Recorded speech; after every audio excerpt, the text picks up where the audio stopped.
انسانوں کے نام افزار ریحان، عدم تشدد یا عدم برداشت۔ آج 21ویں صدی کی 2 دہائیاں گزارنے کے بعد جس وضع اور رنگ کی دنیا ہمیں دکھائی دے رہی ہے، بلا شبہ یہ آئیڈیل نہیں ہے۔ اس کے 101 ڈھنگ ہنوز سیدھے ہونے والے ہیں، لیکن اس کے ساتھ یہ بھی تسلیم کرنا پڑے گا کہ اس کرۂ ارضی پر بسنے والوں کا ارتقائی تہذیبی سفر ہزاروں خوبصورتیاں سمیٹتے ہوئے آگے بڑھا ہے۔ جسے شک ہے وہ 20ویں اور 21ویں صدی کی علمی، سائنسی اور تہذیبی ترقی کا تقابلی جائزہ پچھلی کسی بھی صدی کی ہمہ جیتی ترقی سے کر سکتا ہے۔ 20ویں اور 21ویں صدی تو فی الواقعہ باہم جڑی ہوئی ہیں۔ اس کے بعد جتنا پیچھے جائیں گے، جہالتوں، تعصبات اور تشدد و منافرت کے اندھیرے اتنے ہی بڑھتے چلے جائیں گے۔ جائزہ لینے والی بات یہ بھی ہے کہ کرۂ ارضی کے جن خطوں میں حریت فکر اور آزادی اظہار کی سہولیات زیادہ میسر رہیں، وہیں علمی، سائنسی اور تہذیبی ترقی کی ریشو زیادہ رہی، اور جہاں جہاں جبر و استبداد کی کار فرمائی رہی، وہیں جہالت و منافرت ہنوز ڈیرے ڈالے ہوئے ہے۔ بلا شبہ مختلف خطوں میں بڑی بڑی انقلابی تحریکیں اٹھتی رہی ہیں، جن کی اثر افرینی سے انکار ممکن نہیں، لیکن قابل غور و فکر امر یہ ہے کہ ان تحریکوں کو جنم دینے والی عظیم الشان ابری شخصیات کوئی ماورائی و خلائی مخلوقات نہیں تھیں۔ انسانی عظمت کی اس سے بڑی دلیل کیا ہو سکتی ہے کہ وہ اولو العزم انسان ہی تھے، جنہوں نے انسانیت کے صدیوں پر محیط سفر میں اپنی جان توڑ جدوجہد میں پہم و روشیاں بکھیریں، جن سے جبر و استبداد اور تشدد پر ایمان و ایقان رکھنے والی کالی بلائیں کافور ہوتی چلی گئیں۔ انسانیت کے اس تہذیبی سفر میں بلا شبہ نسلی و طبقاتی جنگیں بھی لڑی گئیں، اور اپنا الو سیدھا کرنے کے لیے مذہب کا بے محابہ استعمال بھی بے دردی کے ساتھ کیا جاتا رہا، اور بہت سے خطوں میں آج بھی کیا جا رہا ہے۔ لیکن خوبصورت سچائی یہ ہے کہ آج کی مہذب دنیا میں ڈرامے بازی پر مبنی ان کی شعبدہ بازی سے بھری دکانیں بڑی حد تک بند ہو چکی ہیں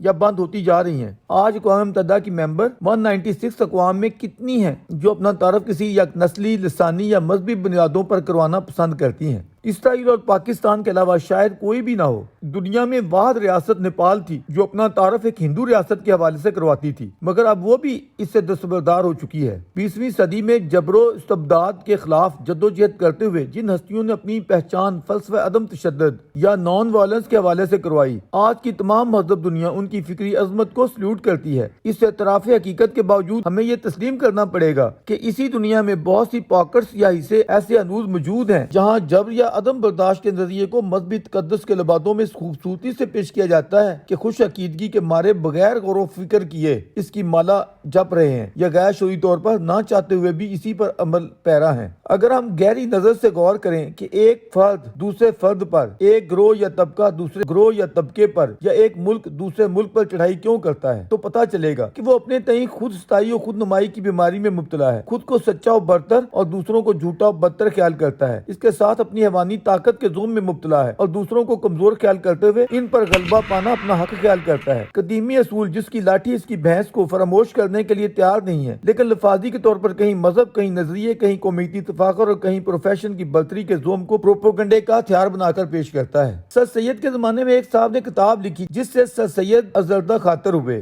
لیکن اس کے جواب میں سید محترم نے کوئی فتویٰ جاری فرمایا، نہ کسی نوع کے تشدد پر اکسانے والا کوئی بیان دیا۔ منطقی استدلال کے ساتھ جوابی کتاب لکھ دی کہ قارئین یا عامۃ الناس از خود حقائق کو جان لیں گے اور منفی پروپیگنڈے سے متاثر نہیں ہوں گے، مگر مابعد ایسے لوگ آئے جنہوں نے کہا نہیں، ہم متنازع کتاب لکھنے والے پر حملہ آور ہوں گے اور اینٹ کا جواب پتھر سے دیں گے، اور بالفعل ایسے ہوا بھی۔ اس سلسلے میں یہاں لاہور میں معروف پبلشر پروفیسر راجپال کی مثال دی جا سکتی ہے۔ ہمارے ہاں ریسرچ کی روایت خاصی کمزور رہی ہے، اگر ذرا سی محنت کر لی جاتی تو پتہ چل جاتا کہ ان کی یہ حرکت ایک نوع کا جوابی رد عمل تھا اس مکروہ حرکت کا جو شریمتی سیتا دیوی کے خلاف ایک بےہودہ شرانگیز کتابچہ لکھا گیا تھا۔ چلیں وہ جو بھی تھا، اگر بات کتاب کے رد عمل میں کتاب تک رہتی اور دلائل سے مکالمہ بازی ہوتی تو شاید مذائقہ نہیں تھا۔ بربادی اس وقت ہوتی ہے جب کوئی دلائل یا مکالمے کی روش چھوڑ کر ہتھیار اٹھا لیتا ہے اور ہتھیارہ بن کر مرنے مارنے پر تل جاتا ہے۔ مغرب اس حیوانی اپروچ سے باہر نکلا ہے تو ان کا سماج ایک مہذب انسانی سماج بن گیا ہے۔ اس کے برعکس ہم لوگ ہنوز اسی وحشیانہ منافرت بھری ذہنیت کے زیر اثر چل رہے ہیں۔ نتیجتاً ہمارے پاکستانی مسلم سماج سے منطقی استدلال کی سوچ تو پسپا ہو گئی ہے،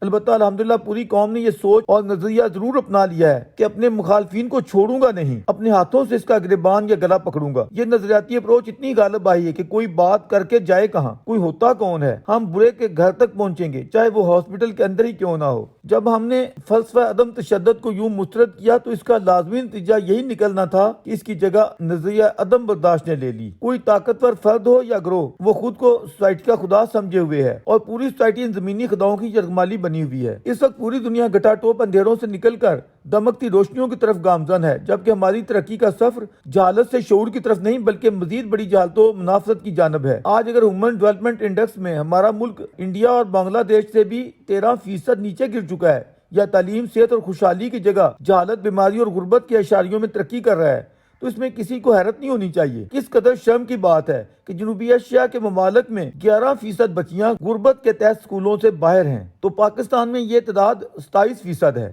اس سے بھی افسوسناک بات یہ ہے کہ ہمارے تہذیبی شہر لاہور میں پڑھی لکھی خیال کی جانے والی وکلاء کمیونٹی کا ایک طبقہ ڈاکٹر کمیونٹی کو سبق سکھانے کے لیے دل کے ہاسپٹل پر حملہ آور ہوا۔ کسی نے درست کہا ہے کہ آج اگر انڈیا کی فوج لاہور پر قابض ہو جائے، ایسی حرکت تو وہ بھی نہیں کرے گی۔ ایسے میں درویش خود کو پاکستانی کہنے پر فخر نہیں، شرمندگی محسوس کر رہا ہے۔ یہ کون سی مسلمانی ہے اور کون سا دو قومی نظریہ ہے؟ گویا وکلاء کمیونٹی الگ قوم ہے اور ڈاکٹر کمیونٹی الگ قوم۔ خدا کے بندو ذرا سوچو، کسی بھی فرد، گروہ یا قوم میں جب عدم برداشت آئے گی تو اس کا لازمی نتیجہ تشدد کی صورت برآمد ہوگا۔ کسی بھی فرد، گروہ یا قوم سے اگر عدم تشدد کا اصول منوانا ہے تو لازم ہے کہ اس میں دوسروں کے لیے برداشت اور رواداری کی خوب پیدا کریں، جو کہ اعلیٰ ظرفی اور تہذیب و شائستگی کے بغیر ناممکن ہے۔ اس میں اختلاف رہے کے باوجود دوسروں کو عزت دینی پڑتی ہے، دوسروں کے لیے گنجائش پیدا کرنی پڑتی ہے، جو آپ نے پچھلے 75 سال پہلے پیدا کی اور نہ آج کر رہے ہیں۔